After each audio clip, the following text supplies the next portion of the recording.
She Live 97.5. We are outside at Loudfest 2025, but they really should have called it Wind and Friends because this is whipping us every which way. Speaking of friends, I got a friend sitting right beside me. Go ahead and introduce yourself to the She Live people. What's going down, y'all? It's the Purple Girl from the Purple World. Big Skyrah Bliss, baby. Big Sky. What is going on? What is the vibe and energy that you've gathered thus far at Loudfest? It's a little chilly out here for me. I'm from Houston, but it's chilly to me with the wind.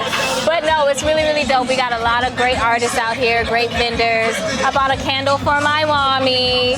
I'm excited to get up there and perform. I'm performing unreleased music and music that's already out that people love. So I'm excited to get out there. You know what? And that's one of the things that I love about Loudfest. You can come out, people expect to see you, and they know what you've already released. But this is a chance for people to get that exclusive and hear some of your unreleased music. Absolutely. Some of the new projects or some of the new songs that you're performing tonight, is it along the same lines as your previous released music, or is it?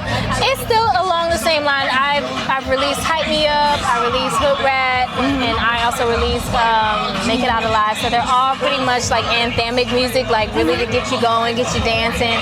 I always have a really good message in the song, regardless if it's like about partying or not. Yeah. This new song, it's crazy because on YouTube, child, not YouTube, on Instagram, me and my team were going back and forth with the names. So I posted a snippet of the song. I was like, hey guys, what would y'all name this song? And I lost. No. So it's called I'm Me. And she's happy about it. It's a good title still. But I want it to be called Run It Back.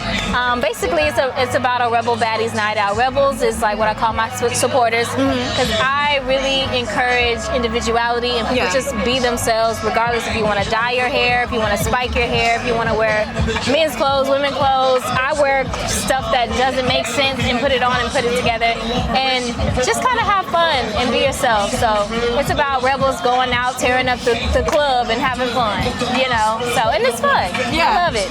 Do you think, and I love the name, you know, for your crew, the Rebels, shout out to y'all. Come on, Rebels. Now, I feel like you got this vibe and this energy, whether it's, you know, the music or just what kind of is coming off of you that would bring, you know, people to, you know, want to come check it out and come support it. Is there room for more Rebels? Can I be like Absolutely. You could be the head rebel in charge. Hello. Y'all heard it. So we're going to be on points and organized. Okay? Yes. We're going to be on our Zoom at 10. Okay. Every day we got to get in our Zoom.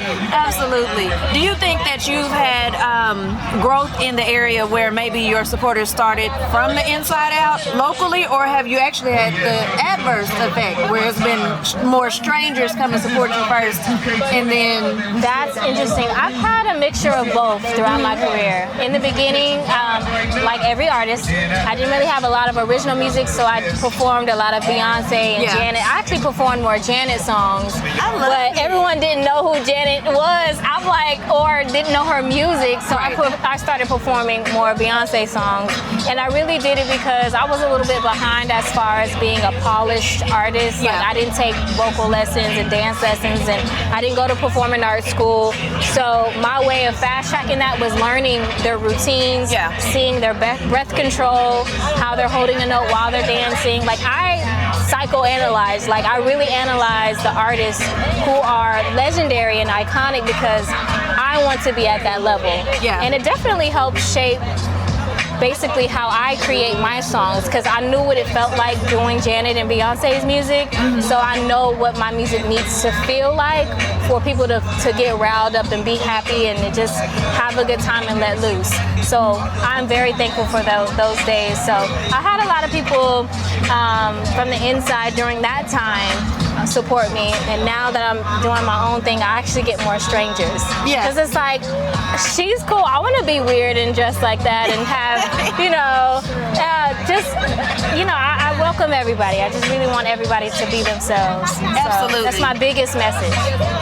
Do you think that going the more informal route, as far as, you know, not having the classes or the coachings in music, Do you think that, if someone came to you and asked for advice of, well, I haven't had training, or I can't afford this, can't afford that, would you advise them to wait and get the training, or just go for it?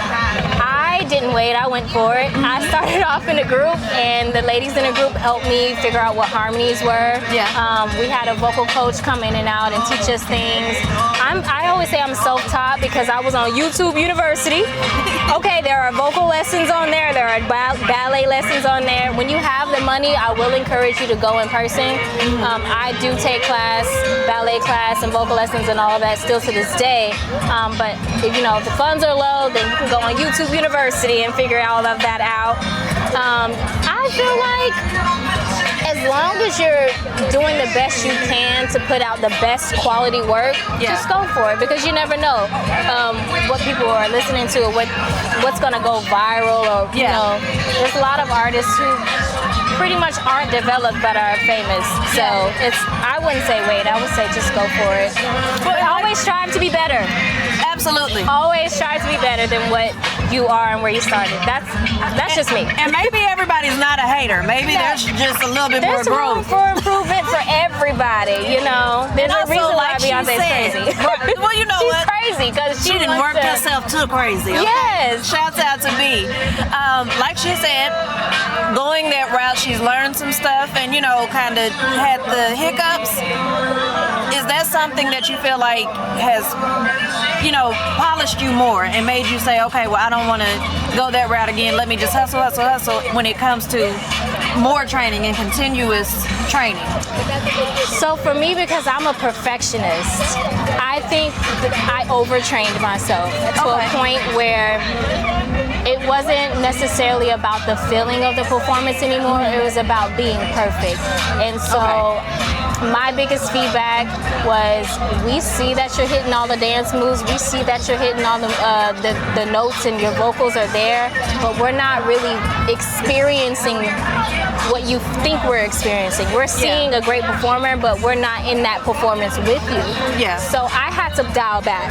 I had to stop focusing on being so perfect and really living in the moment. I can over rehearse because I love to rehearse. That's the best part to me. The hardest part is the fun part to me. Yeah. Being in the studio, being creative, rehearsing 8-10 hours a day, in ballet lessons, in vocal lessons. The hard stuff, I love that. But it can also stagnate me to be being too perfect, and you just can't really feel the human part of my artistry. Loses the connection. So I had to let some of it go. I had to pull away from ballet a little bit because I'm on stage and I'm, girl, where is the emotion in when you're singing? I'm too focused on hitting the pose. I'm not focusing on that emotion. So I had to pull back a little bit. So now you're getting a mixture of both. I love the fact that you've been able to look at, different points in your journey and self-reflect and say, okay, this is where I might need to tweak this and tweak that. I love that.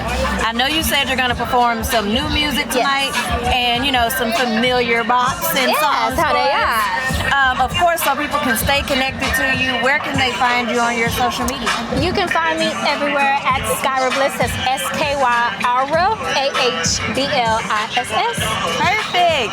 Well, we appreciate you sitting down here with me and our She Live 97.5 crew. Y'all don't want to miss these performances that are coming up. Y'all already missed the first half, but it's still time for y'all to get down here to Loud Fest 2025. Don't go anywhere. Come on down, check this out, and support these artists. They're here to do it for you. All right? We'll be right back with She Live 97.5.